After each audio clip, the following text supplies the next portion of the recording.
Assalamualaikum warahmatullahi wabarakatuh. Kami dari kelompok yang berjudul Pengelamatan pada Internet yang beranggotakan Bintang Mulia Prima, saya sendiri Irfan Fiko Maise, kemudian ada Asep Karunia Martadika, kemudian selanjutnya ada Nigel Brayantang, Hazril Fadila, Fadlan Minallah. Kemudian Jaringan komputer. Jaringan komputer adalah jaringan telekomunikasi yang memungkinkan antar komputer untuk saling berkomunikasi dengan bertukar data. Jaringan komputer dibangun dengan kombinasi hardware dan software.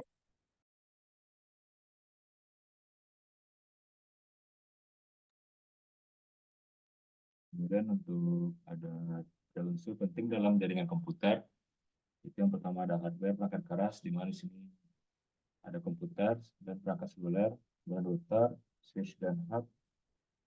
Kemudian ada software, perangkat lunak. Di sini ada sistem operasi jaringan, yaitu seperti Windows atau Linux. Kemudian ada protokol, di mana aturan terformat seperti HTTP, TCP, dan DNS. Kemudian ada topologi jaringan. Di sini ada bus, yaitu semua perangkat terhubung ke saluran pusat. Ring, semua perangkat terhubung pada dua perangkat lainnya. Star, semua perangkat terhubung ke satu titik pusat. Mesh, semua perangkat terhubung ke perangkat lainnya. Kemudian ada jenis jaringan, ada LAN, di mana areanya itu lebih kecil. Kemudian ada WAN, areanya lebih gede daripada LAN. Terus ada MAN dan internet. Kemudian yang terakhir ada keamanan jaringan, ini seperti firewall atau VPN gitu.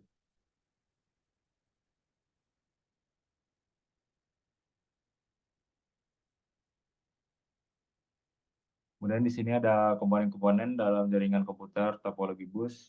Di sini ada NIC atau disebut juga dengan Ethernet card.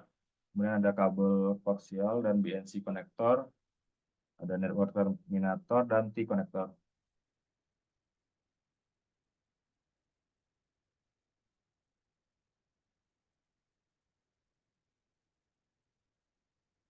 Kemudian di sini ada contoh dari topologi bus, di mana di sini terdapat NIC. NIC sendiri berfungsi untuk menghubungkan komputer dengan media transmisi. Kemudian ada T-konektor, kemudian ada kabel koaksial, di mana pada topologi bus ini di ujung-ujung media transmisi diberi terminator sebagai penyerap sinyal yang di broadcast. Kemudian dalam kasusnya apabila terjadi media transmisi yang putus pada titik A, maka semua komputer tidak akan saling menghubungi atau sistem failure.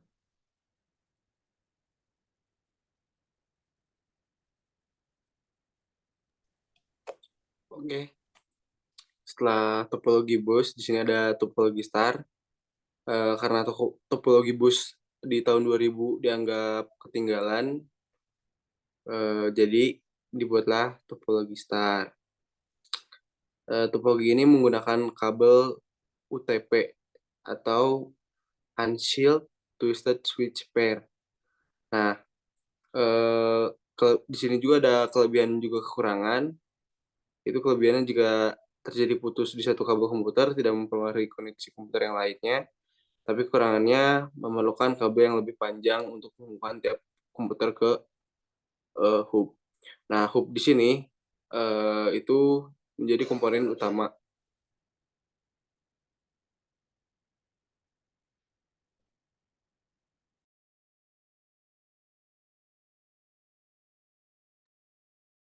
Sekarang masuk IP address. Jadi penggunaan IP address ini digunakan untuk memberikan alamat pada masing-masing device. Jadi ketika di suatu device ingin melakukan mengirimkan pesan pada device lain, contohnya pada koneksi bus di mana dia itu dibagi oleh di mana ada tiga perangkat yang terhubung sama terminator yang sama, ada rentang yang sama. Jadi ketika di sini ceritanya device A ingin komunikasi dengan device C, maka otomatis ketika device A mengirimkan pesan, maka device B juga akan menerima pesannya. Nah, di sini fungsi IP address itu untuk membedakan supaya device B itu mengenali bahwa pesan tersebut tidak dimaksudkan untuk device B, sehingga akan diteruskan ke device C saja. Nah, IP address ini untuk sekarang masih banyak yang menggunakan IPv4, di mana IPv4 itu terdiri dari 4 field dan masing-masing field itu terdiri dari 8 bit. Sehingga memungkinkan 2 × 32 jenis alamat. Gitu. Tapi untuk saat ini itu sudah mulai digunakan IPv6, di mana IPv6 itu terdiri dari 6 6 field dan dibagi, dan tiap fieldnya itu berisi 16 bit, jadi memungkinkan jenis pengalamatan yang lebih banyak gitu. Boleh dilanjut.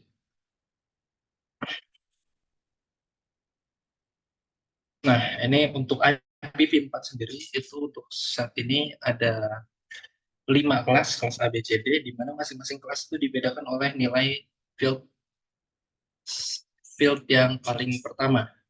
Jadi untuk nilai field 0 sampai 127 itu dia termasuk dalam kelas A, di mana net mask-nya itu hanya diambil dari field pertama. Dan untuk kelas B itu dia field pertamanya bernilai 128, 100 sampai 191, dan bit net mask-nya itu diambil dari field 1 dan 2 dan seterusnya. Nah, apa itu net mask? Net mask itu berfungsi untuk memisahkan network address dan terminal address. Jadi di sini ada contoh. Misal kita mempunyai IP address 129.141.1.1.1.1.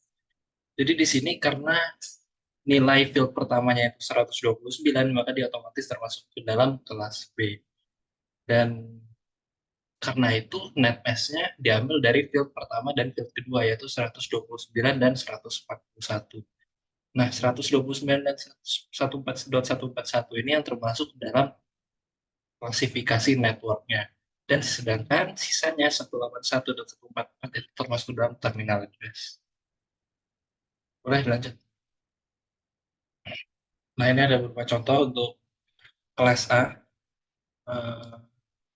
Di mana kelas A ini kan tadi dimulai dari 0 sampai 129. Ya begitu. Nah, jadi di sini eh, karena yang nah, karena kelas A itu nilai networknya, net mask-nya itu diambil pada field pertama saja, maka networknya itu terbagi dari nilai field pertama. Jadi kalau misal ada IP address 1.1.1.1 itu termasuk dalam network 1. Karena itu di sini ada network 10 dan network 11 yang dibedakan oleh nilai field pertama, yaitu 10 dan 11. Gitu. Boleh lanjut.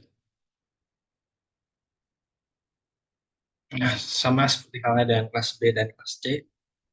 Di sini kelas B tadi sudah saya jelaskan sebelumnya, maka diambil nilai network, klasifikasi networknya itu diambil dari 2 field pertama.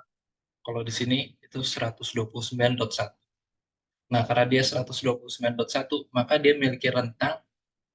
Untuk network 129.1 sendiri itu dia memiliki rentang 129.1.0.0 sampai 129.1.255.295 dan sama halnya seperti kelas C.